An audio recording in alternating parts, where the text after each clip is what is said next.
I was born and raised in Colombia, and I came here very young, and I had to learn a new language, a new culture. When I first came here, I didn't know about college at all. I didn't know that once you graduate high school, you're supposed to apply and go to university.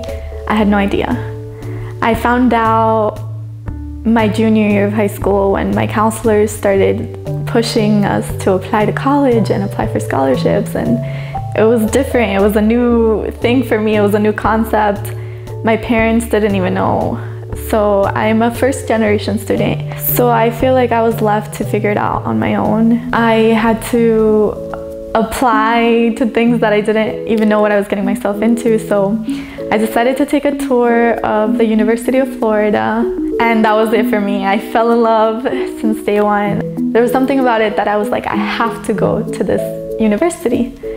And I applied to a lot of different places, and I got accepted into all of them. And it's something that I would never imagine, because like I said, in Colombia, that's an opportunity that you wouldn't even consider available to you if you don't have money. I applied late, and it was surprising that I got in, but I found out about 3 weeks before I had to come to college.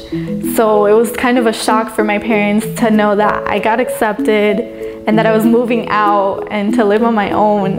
And when you're Hispanic, you live with your parents until you're like 30 and have your family. So it was very hard on them to accept that I was not gonna live at home anymore. But they were proud of me, and they helped me a lot. When I got here, I feel like it was such a huge change in my life, because I had to cook for the first time, do my laundry, and things that I would normally not think of doing. Well, at such a young age. So I learned to cook like ramen noodle and the usual college thing to do. I immediately went out there and went to Hispanic Student Association meetings, and I got involved with Por Colombia, which is the Colombian Student Association here on campus.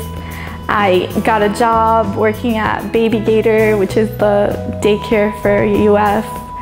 And I was just doing so many things at the same time that I let my grades slip, and I wasn't sleeping well, I wasn't eating. And I feel like one of the things that I regret most is not taking care of myself, because I was so worried about everything else. And in the process, I got anemia, which is iron deficiency in the blood. Some of the symptoms for anemia are exhaustion, chest pains.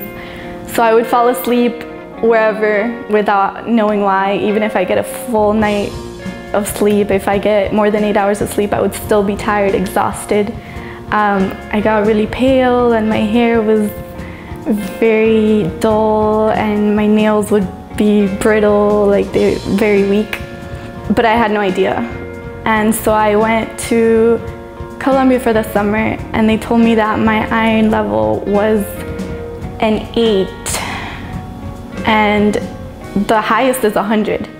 So on a scale of 1 to 100, my iron levels was at an 8. So it was very critical. To treat it, I had to get iron infusions, and it was a very painful process that I never want to experience again.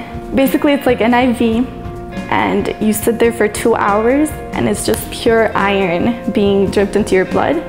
But iron is a metal, so it burns when it enters the blood. And for 2 hours, twice a week, I had to get that process done. When I finally had my iron levels back to normal, I started focusing more on school and figuring out what I needed to do. I needed to prioritize, and I feel like I've grown as a person here. I learned how to take care of myself.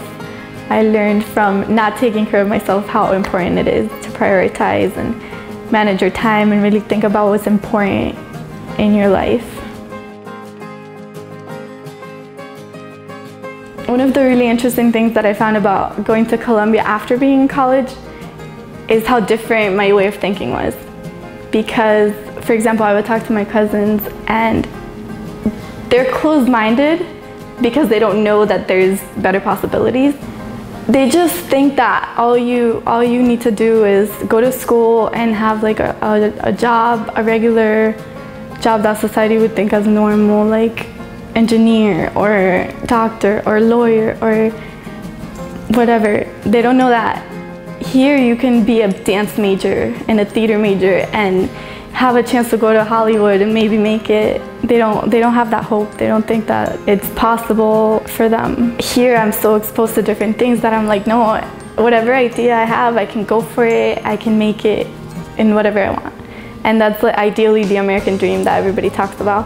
I feel so fortunate to be able to know that there's more and that anything in this country is possible. And a lot of people that don't live here don't know that, and the people that do live here take it for granted.